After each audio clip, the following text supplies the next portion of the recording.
Okay, morning, folks.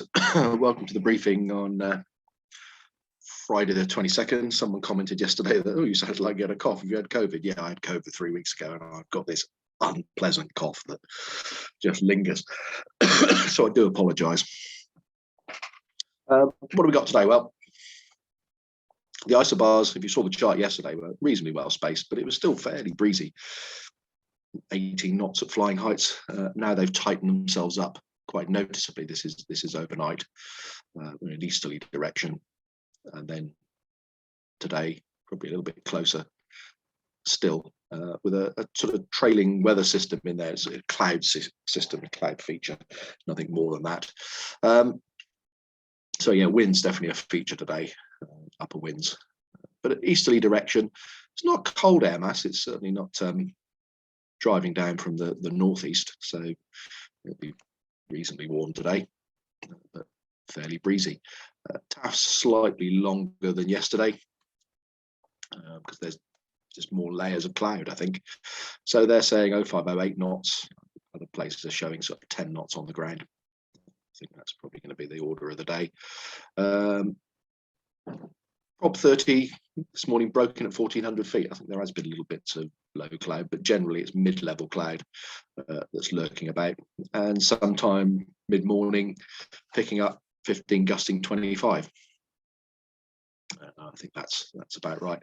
Scattered at 4,000 feet, I think there is just this mid-level cloud that's anywhere between sort of 4,000 and 8,000 feet lurking around. You'll see that on the both the sat pic and the ascents.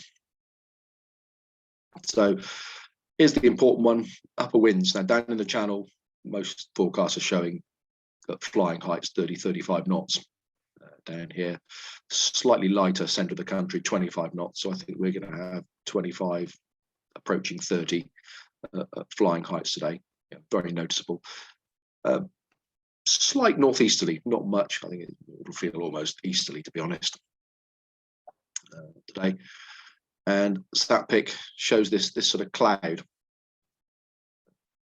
that's sort of lurking over the country, and I think it'll keep filling in and coming and going as the day goes on, but it'll certainly cut out, a lot of the sort of potential for soaring at times. There will be some soaring, I'm sure, but it won't be quite what it was yesterday.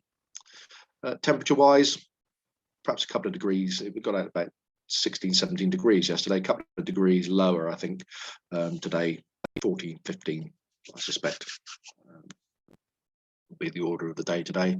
I just put the rainfall radar up just to show that the BBC were showing that the West Country and Wales are going to really have more showers than us. I think we'd be very, very unlucky to see a spit of rain over us today.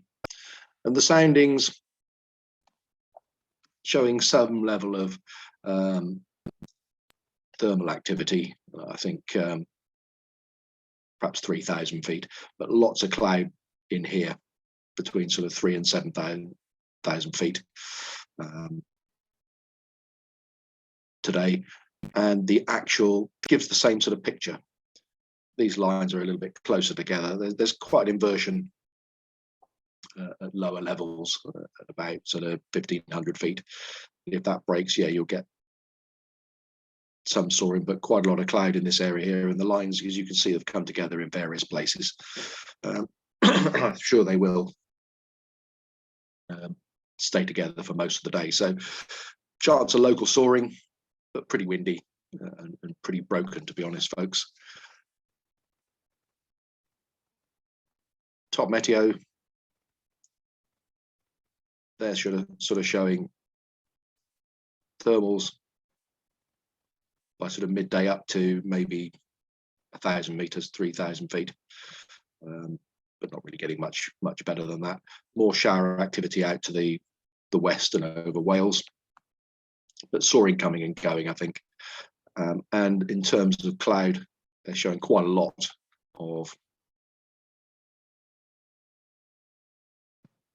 cloud for most of the day, as you can see, running through sort of 7/8. And I think there will be upper cloud as well, mid-level cloud that blanks off the sun. So quite a cloudy day, chance of local soaring at times, but I think really broken thermals and sort of smashed up by the wind, I suspect. Right. In terms of airspace, not really a lot going on. I put this up here just to have a look at 17 and 18. It's an interesting one. Normally the Salisbury Plain danger area, and they notify you there, it's because they've raised the height of the danger areas, but actually it's completely the opposite.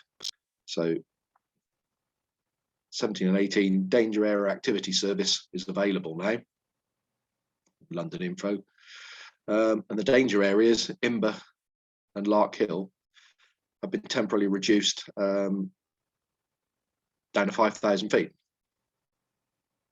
and that's running for the entire weekend. And the Bulford and Everley danger areas are down to 1,400 feet, so they've been reduced noticeably. Might be worth, if I get a chance and jump in a powered aircraft and the weather's suitable, going across there at 5,000 feet, just have a quick look over the top of Salisbury Plain danger area. Okay, apart from that, not a lot in our area or anywhere further to the north.